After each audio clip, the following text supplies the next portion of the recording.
বন্ধুরে আমার, জুহাইনা গোত্রের এক মহিলা, হাদিস শরীফের মধ্যে এসেছে জুহাইনা গোত্রের এক মহিলা ব্যভিচারের মাধ্যমে বন্ধু সন্তান ধারণ করল। সন্তান ধারণ করার পরে তার বাবা মা নবীজির কাছে নিয়ে আসলো। নবীজির কাছে যখন নিয়ে আসলো, নবীজির কাছে নিয়ে আসার পরে বন্ধু নবীজি তাকে অর্ডার করলেন, তুমি তোমার কন্যাকে নিয়ে বাড়িতে চলে যাও। বাড়িতে চলে গেলেন, সুন্দর করে তাকে লালন পালন করতে থাকো, তার সেবা যত্ন করতে থাকো। বাচ্চা যখন প্রসব করবে, বাচ্চা প্রসব হওয়ার পরে আমার কাছে তাকে নিয়ে আসবে। লালন পালন করতে লাগলেন বন্ধু, লালন পালন করতে করতে বাচ্চা প্রসব হলো। আল্লাহর হাবিবের নির্দেশ অনুযায়ী আবার আল্লাহর হাবিবের কাছে নিয়ে আসলো। নিয়ে আসার পরে আল্লাহর হাবিব বললেন, তার কাপড় দিয়ে তার বডিটা বেঁধে ফেলো। তার বডিটা বাঁধা হলো, তার জন্য গর্ত খনন করা হলো, তাকে গর্তের মধ্যে ঢোকানো হলো। পাথর নিক্ষেপ করতে থাকো, পাথর তাকে বন্ধু নিক্ষেপ করা হলো। পাথর নিক্ষেপ করতে করতে করতে করতে মেয়েটা ইন্তেকাল করলো। জোরে জোরে বলেন না নাউজুবিল্লাহ। এবার বন্ধু ওয়ার্ডার কার? আল্লাহর হাবিবের, যে তাকে পাথর মারতে থাকো। পাথর মারতে মারতে মারতে মারতে মারতে মারতে বন্ধু মেয়েটা ইন্তেকাল করলো। সকল সাহাবায়ে কেরাম আশ্চর্য হয়ে গেল, চিন্তায় পড়ে গেল।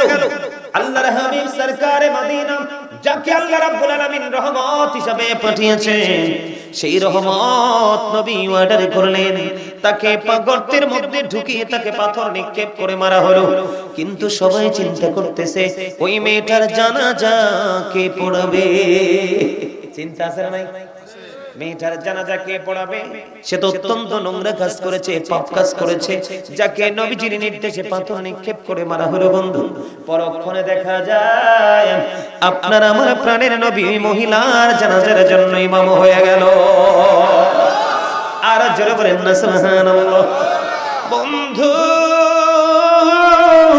এই পেটটা গ্রামের আমার ভাই বাবারা, আমার মা বোনদেরকে ডেকে ডেকে বলছি গো, যুব বন্ধুদেরকে ডেকে ডেকে বলছি, হৃদয় খুলে শোনো, এটা হলো আমাদের জন্য, তোমাদের জন্য, সবার জন্য মোস্ট ইম্পর্টেন্ট একটা টিচিং। দাদা ভাই কি বলেন?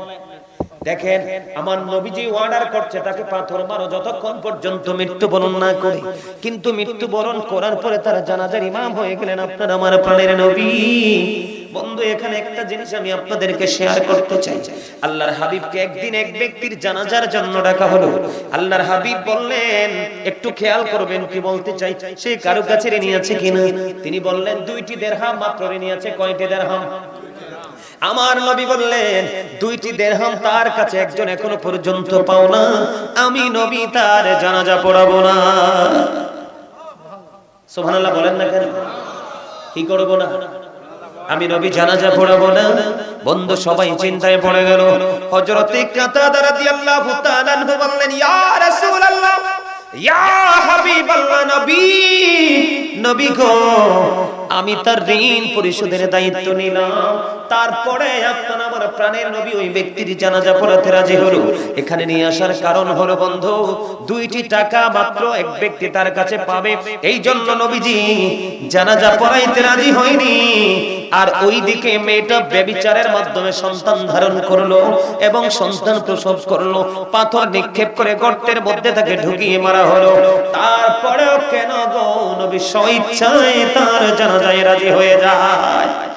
চিন্তায় পড়ে গেল বন্ধু। নবীজি জানাজার কাজ সম্পূর্ণ করে ফেললেন। কেউ তো সাহস করে না, কেমন করে গো প্রাণের নবীকে প্রশ্ন করব? নবীকে প্রশ্ন করার মতো এত বড় দুঃসাহস কারোরই নেই। হযরত ওমর অত্যন্ত দূরদর্শী ছিলেন, অত্যন্ত সাহসী ছিলেন বন্ধু। হযরত ওমর সব কাজ সম্পূর্ণ করার পরে এবার হযরত ওমর প্রশ্ন করলো, নবী গো, ইয়া রাসূলুল্লাহ, ইয়া হাবিবাল্লাহ, নবী গো, জানতে বড় মনে চায়, আপনি অর্ডার করলেন তাকে মারার জন্য, আবার আপনি তার জানাজা পড়াইলেন, নবী গো, রহস্য কোথায় উদ্ঘাটন করতে হবে? এবার আমার নবী একটা ডাক দিয়ে বললেন, ওই মহিলাটা যেই তাকওয়া নিয়ে যেই তওবাটা করেছে, এই মহিলা এমন তওবা করেছে আল্লাহকে রাজি করার জন্য। ওই মহিলার মনে মনে চিন্তা হলো, আমার যদি মরণ হয় তারপর আমি মৃত্যুকে কবুল করতে রাজি আছি, মৃত্যুকে বরণ করতে রাজি আছি। করেছি, কিন্তু তারপরেও আমি ক্ষমা মেয়েটা আল্লাহ রাব্বুল আলামিন তার প্রতি রাজি হয়ে গেছে। তার তওবাটা এতটাই বন্ধু গুরুত্বপূর্ণ এবং গ্রহণযোগ্য ছিল। মদিনার 70 জন পাপীকে যদি মদিনার 70 জন পাপীকে যদি ওই একটা মহিলার তওবাটা ভাগ করে দেওয়া হয়, 70টা পাপীর ক্ষমার জন্য যথেষ্ট হয়ে যাবে। আর জোরে জোরে বলুন না সুবহানাল্লাহ। বন্ধুরে আমার, হৃদয় খুলে শুনতে হবে, ব্রেইনে ঢোকাতে হবে। এই কান দিয়ে শুনে ওই কান দিয়ে বের করে দিলে হবে না। এই জন্য আল্লাহ রাব্বুল আলামিন বলেছেন, ইয়া আইয়ুহাল্লাযীনা আমানু তুবু ইলাল্লাহি তাওবাতান নাসুহা। লবণ ছাড়া খাবারের মতো হইছে। আল্লাহু আকবার। কিসের মতো?